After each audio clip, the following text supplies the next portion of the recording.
Hi friends, Satish and Vicky from Cartoon Teacher TNPC. So இன்றைக்கி நம்ம பார்க்க போகிற கரண்ட் அஃபேர்ஸ் வந்து நவம்பர் 15. ஸோ இதோட பிடிஎஃப் வந்து டிஸ்கிரிப்ஷனில் இருக்குது, டவுன்லோட் பண்ணிக்கோங்க. பார்க்கலாமா விக்கி? சரி, ஃபஸ்ட்டு பாரு இம்பார்ட்டன்ட் டேட்ஸ் ஆஸ் யூஷுவலாக பார்த்துடலாம். நவம்பர் 8 வேர்ல்டு ரேடியாலஜி டே. ஸோ ராஞ்சன் தான் வந்து எக்ஸ்ரே வந்து கண்டுபிடிச்சவர் 1895.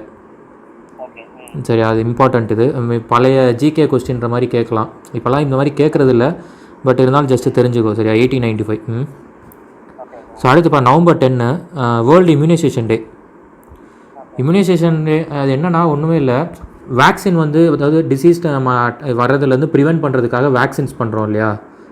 ஸோ அதுதான் வந்து அந்த இம்யூனைசேஷன்ன்றது. அது அவேர்னஸ் க்ரியேட் பண்ணுறாங்க. இந்த மாதிரி வந்து வேக்சின்ஸ் வந்து இது பண்ணுறதுக்காகவும் இந்த டிசீஸ்லேருந்து இப்படி ப்ரிவெண்ட் பண்ணலாம் அப்படிங்கிறதுக்காக ஒரு அவேர்னஸ் மாதிரி தான் அது. சரியா. ஸோ அடுத்து நவம்பர் 11 நேஷ்னல் எஜுகேஷன் டே. இது ஆக்சுவலி நம்ம நேற்றே பார்த்துட்டோம். நேஷ்னல் எஜுகேஷன் டே வந்து எதுக்காக செலிப்ரேட் பண்ணுறோம் அப்படின்னா, மௌலானா அபுல் கலாம் ஆசாத் வந்து அவருடைய பிறந்த தேதி தான் வந்து நவம்பர் 11. அவர் தான் வந்து ஃபஸ்ட்டு எஜுகேஷன் மினிஸ்டராக இருந்திருக்காரு. நம்ம ஆல்ரெடி வந்து பாலிட்டியில் இன்டரிம் கவர்மெண்ட்டுக்கு மொத்தம் 14 போர்ட்ஃபோலியோஸ் இருந்தது. இன்டரிம் கவர்மெண்ட்டில் 14, போஸ்ட் இண்டிபெண்டன்ஸ் அதுலேயும் வந்து நம்ம 14 போர்ட்ஃபோலியோஸ் யார் யார் இருந்தான்றதை நம்ம கம்ப்ளீட்டாக பார்த்துட்டோம். ஸோ அப்போ Maulana Abul Kalam Azad first education minister அவர். ஸோ அடுத்து பாரு நவம்பர் 13 வந்து ஆயுர்வேதா டே. ஆக்சுவலி இந்த நவம்பர் 13 வந்து ஃபிக்ஸ்டு கிடையாது, அது வந்து மாறும். இந்த தன்வந்திரி ஜெயந்தி இருக்கு இல்லையா, அந்த டே எப்போ ஃபாலோ ஆகுதோ அதை தான் வந்து நம்ம செலிப்ரேட் பண்ணிக்கிறோம். இந்த வருஷம் நவம்பர் 13. இது வந்து நம்ம 2016 செலிப்ரேட் பண்ணுறோம். இது வந்து 5th ஆனுவல் இது வந்து செலிப்ரேஷன். சரியா. ஸோ ஆயுஷ் மினிஸ்ட்ரி அவங்க இதில் தான் இது பண்ணுறாங்க. ஸோ இது வந்து யூஸ்வலி இந்த அஸ்வினி மந்தில் தான் இது ஃபாலோ ஆகும். இந்த சாகா கேலண்டர்ஸ்லாம் படித்தோம் இல்லையா, ஸோ அதில் இருக்கிறது தான் அது. அந்த இதில் அஸ்வினி கேலண்டர், அஸ்வினி மந்த் அது. சரியா. ஸோ அடுத்து வர மெயின் டாபிக்குள்ளே போயிடலாம், இன்டர்நேஷ்னல் ரிலேஷன்ஸு.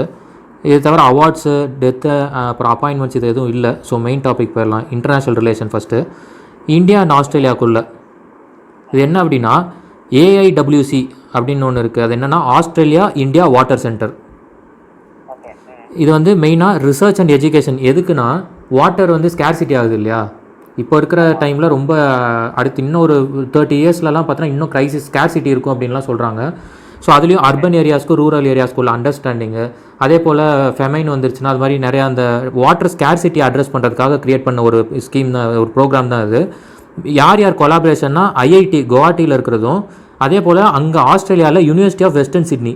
ஸோ இவங்க பார்ட்னர்ஷிப்பில் தான் இங்கே எஸ்டாப்ளிஷ் பண்ணிட்டு ஸ்டார்ட் பண்ணுறாங்க. சரியா.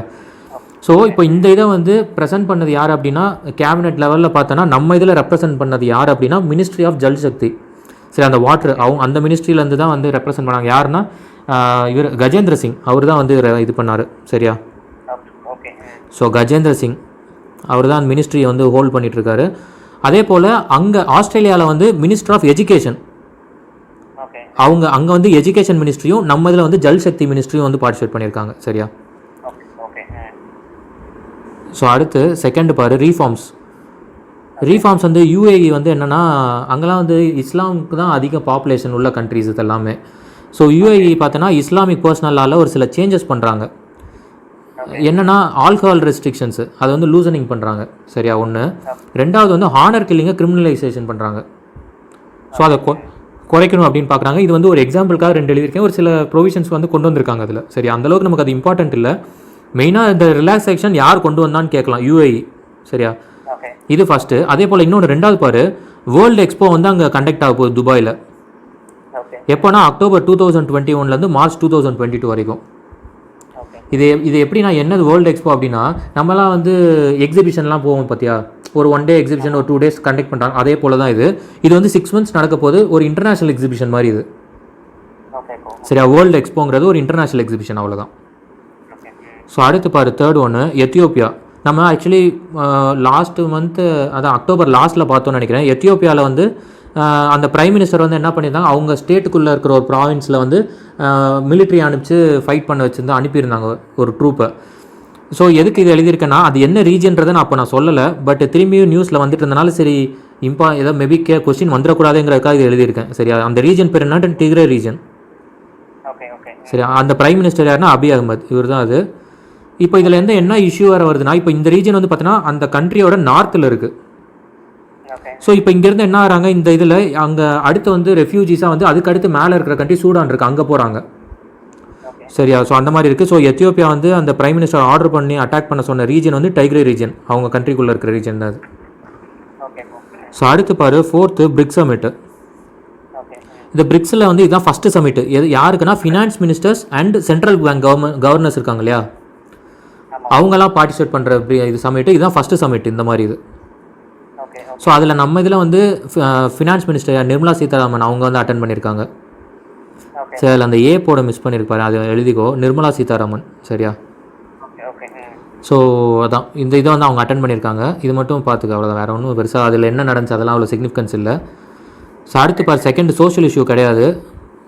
தேர்டு டாபிக் போயிடலாம், ப்ரோக்ராம்ஸ் அண்ட் ப்ராஜெக்ட்ஸு. உத்தரகாண்டில் வந்து பார்த்தீங்கன்னா ஒரு பிரிட்ஜ் ஒன்று வந்து இனாக்ரேட் பண்ணியிருக்காங்க. India's longest single lane suspension bridge. சரியா? ஸோ அடுத்து அது எங்கே இருக்குன்னா அந்த டிஸ்ட்ரிக்டில் தான் இருக்குது. இப்போ தெஹ்ரி கார்வால் டிஸ்ட்ரிக்ட் இங்கே தான் இருக்குது. ஆக்சுவலி கீழே பார்த்தீங்கன்னா ஒரு லேக் இருக்குது, அந்த லேக் பேர் தெஹ்ரி லேக். அதுக்கு மேலே பார்த்தீங்கன்னா ஒரு பிரிட்ஜு கட்டியிருப்பாங்க, ஒரு சிங்கிள் லேன் பிரிட்ஜ், இது சஸ்பென்ஷன் பிரிட்ஜு. ஸோ எங்கன்னா உத்தரகாண்டில் 725 மீட்டர் லாங், இந்தியாஸ் லாங்கஸ்ட்டுன்னு சொல்கிறாங்க அதான். So India's longest suspension bridge Uttarakhand. எந்த இதுனா தெஹ்ரி கார்வால் டிஸ்ட்ரிக்ட், அவ்வளோதான். ஸோ செகண்ட் பாரு, ஐஎம்சினா இந்தியன் மொபைல் காங்கிரஸ். ஸோ இது வந்து என்னென்னா, இப்போ நம்ம மேலே பார்த்தோம் இல்லையா, எப்படி வந்து துபாயில் வந்து ஒரு எக்ஸ்போ வந்து கண்டக்ட் பண்ண போகிறாங்க இல்லையா, வேர்ல்டு எக்ஸ்போ ஒன்று கண்டக்ட் பண்ணுறாங்கன்னு சொல்லி பார்த்தோம்ல. ஸோ அதே போல் தான் இதுவும். இது வந்து டெக்னாலஜி எக்ஸிபிஷனு. இது வந்து மெயினாக இது வந்து எப்படி யாருக்கு இன்னும் ரொம்ப பெனிஃபிட்டாக இருக்குன்னா, ஸ்டார்ட் அப்ஸ் அவங்களுடைய ப்ராடக்ட்ஸை வந்து அதில் டிஸ்பிளே பண்ணலாம்.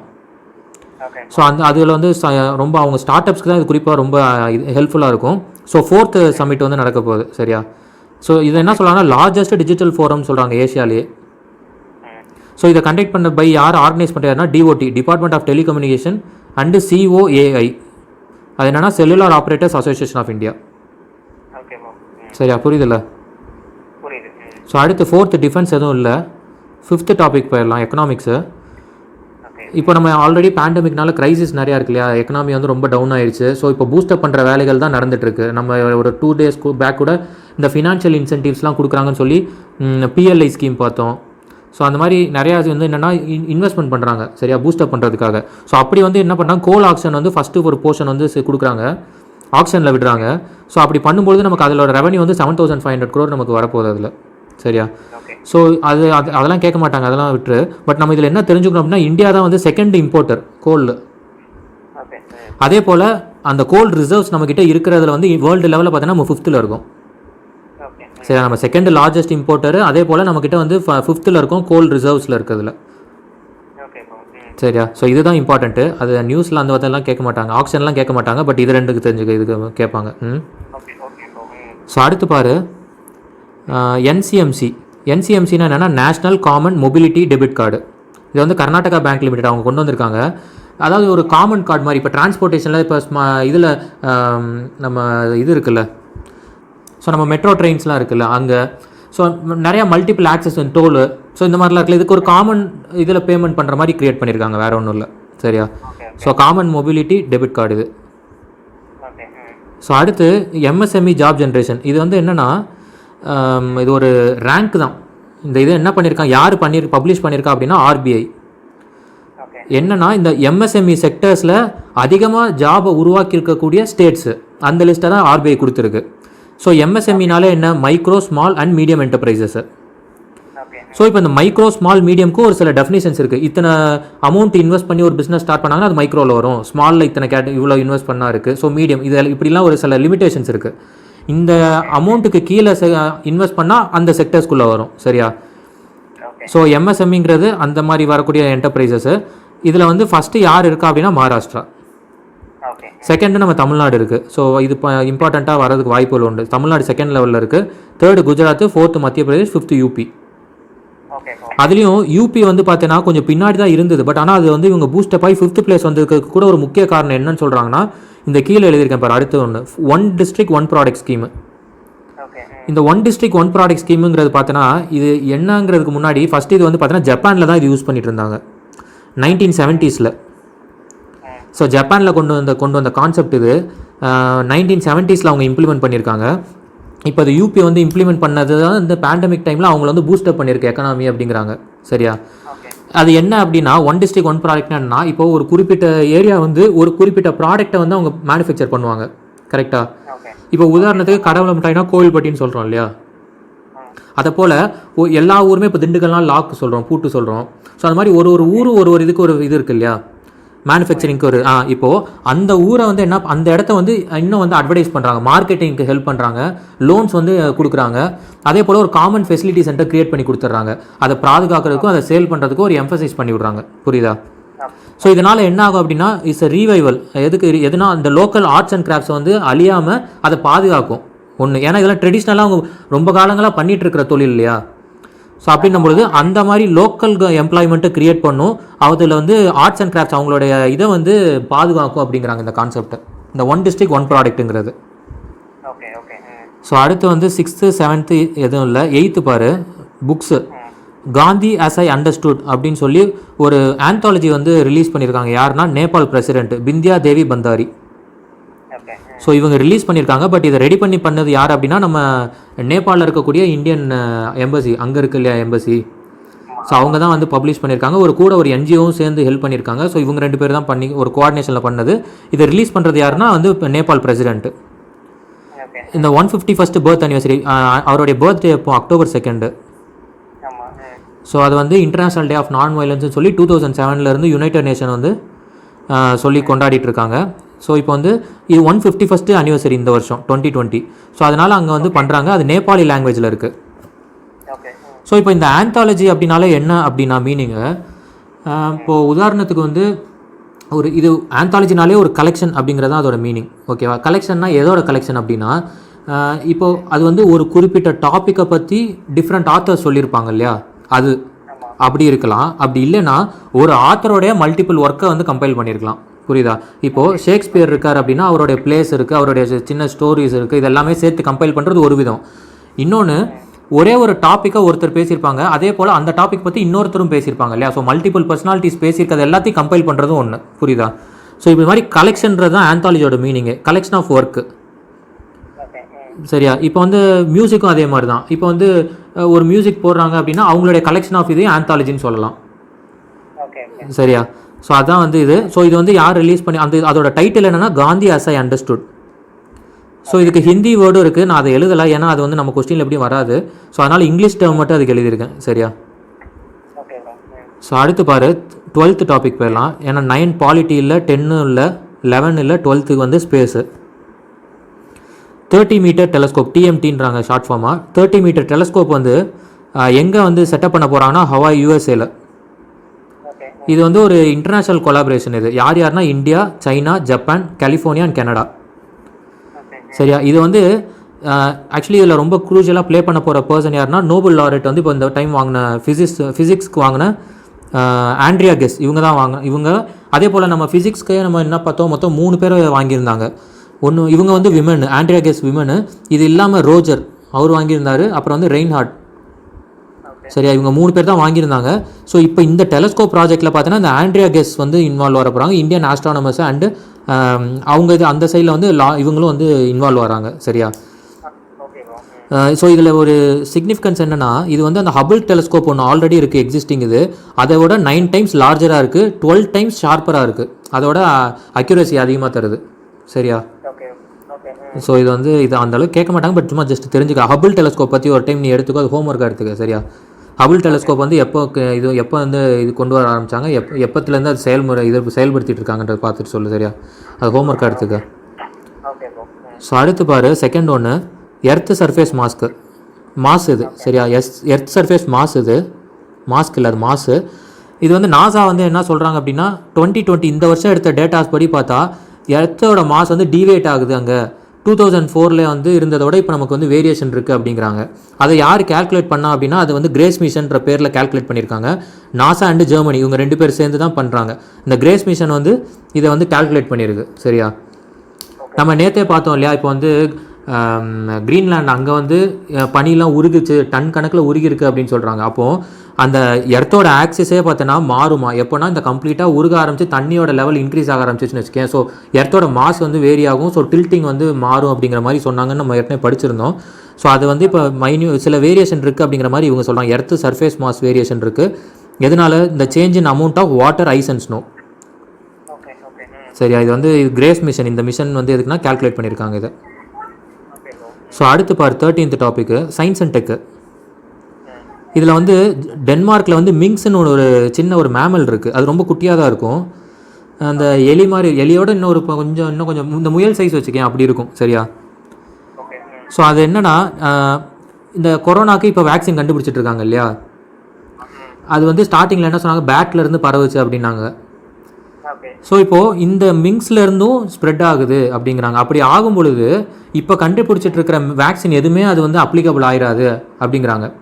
புரியுதா? இப்போது இந்த மிங்ஸ் மூலிமா இன்னும் ஸ்ப்ரெட் ஆக ஆரம்பிச்சிச்சு அப்படின்னா, அடுத்து ஒரு இது எடுக்க ஆரம்பிச்சிது அப்படின்னா, இந்த இந்த வேக்சின்ஸ் வந்து எதுவுமே வேலை செய்யாது, அந்த அளவுக்கு எஃபெக்டிவாக இருக்காது. அப்போ இன்னும் நம்ம வந்து பேண்டமிக்கில் இன்னும் கொஞ்சம் க்ரைசிஸ் வர்றதுக்கு வாய்ப்புகள் உண்டு. அப்படிங்கிறதுனால என்ன பண்ணுறாங்க, பிளானிங் வந்து பண்ணுறாங்க. எதுக்குன்னா அது எல்லாத்தையுமே கில் பண்ணிடலாம் அப்படிங்கிற மாதிரி. சரி, அது ஒரு செமி அக்வாட்டிக்கு கார்னிவரஸ் மேமல். அது வந்து முக்கியமாக அந்த மிங்ஸோட எது என்னென்னா ஃபர் அதுலேருந்து எடுப்பாங்க. அதே இல்லாமல் டென்மார்க் வந்து one of the largest producer in fur. சரியா? இந்த மிங்ஸை வந்து எங்கே இது பண்ணுறாங்கன்னா டென்மார்க்கில் வந்து கில் பண்ணிடலான்னு பிளான் பண்ணுறாங்க. சரியா? புரியுதுல்ல? ஸோ அடுத்து பாரு செகண்ட் ஒன்று டிஆர்டிஓ. இவ்வளோ நாள் நம்ம மிசைல்ஸ் மட்டும் தான் பார்த்துட்டு இருந்தோம். இப்போ நம்ம சிவிலியன்ஸ் ரெலவெண்ட்டாகவும் ஒரு இருக்குது கண்டுபிடிச்சிருக்காங்க. என்னென்னா fire detection and suppression system. இப்போது நம்ம பஸ் எல்லாம் பார்த்தீங்கன்னா சம்டைம்ஸ் நியூஸில் பார்க்குறோம், ஃபயர் கேட்ச் ஆயிருதுன்னு சொல்லிலாம் பார்க்குறோம் இல்லையா? ஸோ இப்போ இந்த டிவைஸ் வந்து என்ன பண்ண போகுது அப்படின்னா, அந்த ஃபயர் கேட்ச் ஆயிடுச்சு அப்படின்னா டக்குன்னு 30 செகண்ட்ஸில் டிடெக்ட் பண்ணிடுமா. அதே போல் அது வந்து அணைச்சிருமா 60 செகண்ட்ஸ்லேயே. ஸோ பாரு 1 மினிட்ல வந்து டோட்டலாக இது பண்ணிடுது.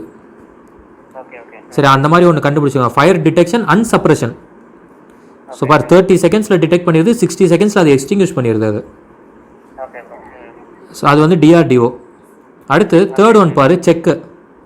இந்த செக்குன்றதை பண்ணது யாருன்னா டாடா எம்டி. டாடா எம்டினா Tata medical and diagnostic limited. இவங்க தான் பண்ணியிருக்காங்க.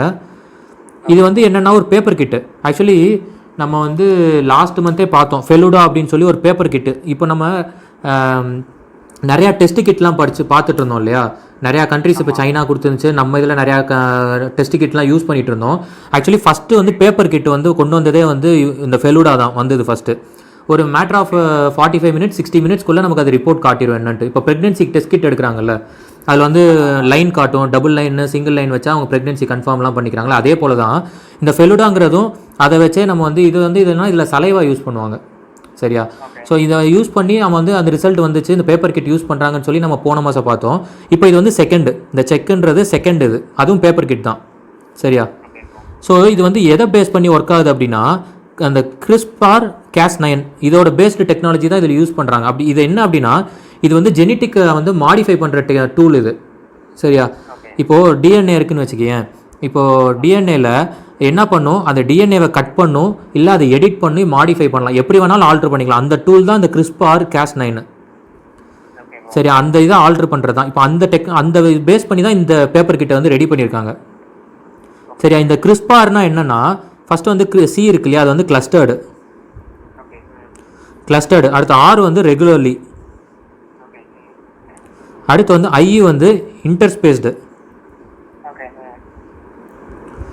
எஸ் வந்து ஷார்ட்டு. அடுத்து வந்து பி வந்து பாலிண்ட்ரோமிக்கு. அடுத்து வந்து ஆர் வந்து repeats.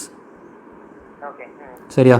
So clustered, regularly, interspaced, short, palindromic, repeats. இதுதான் வந்து CRISPRங்கிறது. சரியா? இது வந்து ஜீன் ஆல்ட்ரு பண்ணுறது. ஒரு இது Cas9ங்கிறது வந்து என்னென்னா, அது வந்து ஒரு ப்ரோட்டீன் அது. சரியா? இப்போ இந்த என்சைம் வந்து என்ன பண்ணுன்னா, இதுதான் கட் பண்ணும். இதில் ஒன்று இருக்குது, கைடு ஆர்என்ஏன்னு சொல்லி. இந்த கைடு ஆர்என்ஏ வந்து என்ன பண்ணுன்னா, டிடெக்ட் பண்ணி எதை வந்து நீ ஆல்ட்ரு பண்ணணும் அப்படின்னு சொல்லி கைட் பண்ணி போய் விட்டுரும். உதாரணத்துக்கு ஒரு ஜிபிஎஸ் மாதிரி, ஜிபிஎஸ் எப்படி நம்ம டைரக்ஷன் போட்டோம் போய் நம்மளை கைட் பண்ணி போய் விடுது இல்லையா? அது போல் என்ன பண்ணிடும், அந்த டிஎன்ஏ சீக்வன்ஸில் நீங்கள் எதை ஆல்ட்ரு பண்ணணுங்கிறது இந்த கைடு ஆர்என்ஏ தான் என்ன பண்ணும், டிடெக்ட் பண்ணி சொல்லிடும். அடுத்து வந்து இந்த Cas9ங்கிற ப்ரோட்டீன் என்ன பண்ணுன்னா, அது வந்து அந்த இடத்த கட் பண்ணிடும். நம்ம என்ன பண்ணுறோமோ அது பெர்ஃபார்ம் பண்ணிடும் அந்த இடத்த. அதுக்கப்புறம் என்ன பண்ணுறோம், நம்ம வந்து அதை ஆல்ட்ரு பண்ணி மாடிஃபை பண்ணி சேர்த்துக்கலாம். புரியுதா? ஒன்று ரிமூவ் பண்ணிக்கலாம், இல்லை ஆல்ட்ரு பண்ணிக்கலாம், இல்லாட்டினா வந்து அதை அப்படியே சேர்த்துக்கலாம், கட் பண்ணி அப்படியே ஜாயின் பண்ணிடலாம். புரியுதா? ஸோ இதுதான் இந்த டெக்னாலஜி. CRISPR-Cas9ங்கிறது இந்த தான் டிஎன்ஏ ஆல்ட்ரு பண்ணுறது தான் இந்த இது. சரியா? புரியுதுல்ல? ஏதாவது டவுட் இருக்கா? இது பாரு ஒரு டைமு, கன்ஃபியூஷனாக இருந்தால் சொல்லு, நாளைக்கு கூட உனக்கு நான் திரும்பி சொல்கிறேன், சரியா? ஓகே இந்த கான்செப்ட் வந்து இது ஜீன் ஆல்டர் பண்ணுற டூல் தான் அந்த CRISPR-Cas9. இதை பேஸ் பண்ணி அந்த செக்குன்ற டெஸ்ட் கிட் வந்து யூஸ் பண்ணுறாங்க. ஸோ இது வந்து பேப்பர் கிட்டு, நம்ம ஃபெலுடா அண்டு செக் இதுதான், இந்த 2 தான் வந்து பேப்பர் கிட் இருக்குது இப்போதைக்கு, புரியுதா? மற்ற எல்லாமே ப்ராப்பர் டிவைசஸ் யூஸ் பண்ணுவாங்க. இந்த பேப்பர் கிட்டில் இது 2 தான், செக்கு அண்டு ஃபெலுடா. இது கொஞ்சம் இம்பார்ட்டண்ட்டு, சரியா? ஓகே ஓகே ஸோ ஃபஸ்ட்டு வந்து என்ன இருக்குது, அந்த இம்பார்ட்டன்ட் டேல பார்த்தீங்கன்னா ரேடியாலஜி கேட்க மாட்டாங்க, பட் எஜுகேஷனாக ஆயுர்வேதா பார்த்துரு. ஓகே அடுத்து வந்து இந்தியா ஆஸ்திரேலியா வந்து கொஞ்சம் ஈஸி தான், AIWC அதை மட்டும் படிச்சுக்க போதும். அடுத்து UAE அது இம்பார்ட்டண்ட்டு. எத்தியோப்பியாலாம் கேட்க மாட்டாங்க, ஜஸ்ட் ரீட் பண்ணிக்க. பிரிக்ஸ் சமிட் அதுவும் தெரிஞ்சு படிச்சிரு ஒரு டைமு. அடுத்து சஸ்பென்ஷன் பிரிட்ஜ் இம்பார்ட்டண்ட்டு தான் அதுவும். ஸோ அந்த IMC காங்கிரஸ் கேட்க மாட்டாங்க, ஜஸ்ட் ரீட் பண்ணிக்க. அடுத்து கோல் ஆக்ஷன் கேட்க மாட்டாங்க, அந்த ஃபேக்ட் படிச்சுக்க, அந்த ஃபேக்ட் கொடுத்தது படிச்சிரு. அடுத்து NCMCயோட ஃபுல் ஃபார்ம் படிச்சிரு. அடுத்து MSME ஜென்ரேஷனில் ரேங்க் லிஸ்ட் படிச்சிரு. இந்த ஒன் டிஸ்ட்ரிக்ட் ஒன் ப்ராடக்ட் இது கொஞ்சம் இம்பார்ட்டண்ட்டு, கேட்குறதுக்கு நிறையா வாய்ப்புகள் உண்டு, சரியா? UPயில் கொண்டு வந்திருக்காங்க. அடுத்து வந்து இந்த 30 மீட்டர் டெலஸ்கோப் இருக்குது பார்த்தியா, இது ரொம்ப இம்பார்ட்டண்ட்டு. இந்த காந்தி ஆஸ் ஐ அண்டர்ஸ்டுட் வந்து அந்த ஆந்தாலஜி ஜஸ்ட் ரீடு தான் பண்ணிக்கோ. இந்த 30 மீட்டர் டெலஸ்கோப்பை நல்லா படிச்சிரு, சரியா? அந்த ஹபிள் டெலஸ்கோப்பை ஒரு டைம் நீ எனக்கு எடுத்துடும், நாளைக்கு கேட்பேன் என்னன்ட்டு. ஸோ எர்த்து சர்ஃபேஸ் மாஸ்க்கு சும்மா ரீட் பண்ணிக்க, ஒன்றும் அந்தளவுக்கு கேட்க மாட்டாங்க. இந்த மிங்ஸ் பார்த்துக்க, Denmark country important. Fire detection important, check ரொம்ப இம்பார்ட்டண்ட்டு. செக் அண்ட் ஃபெலுடா இது 2யும் விட்டுறாது, சரியா? படிச்சிரு. ஓகே ஓகே சரி, அது பாரு, நம்ம நாளைக்கு இது பார்க்கலாம், November 16 பார்த்துடலாம். சரி, ஓகேப்பா, பாய்.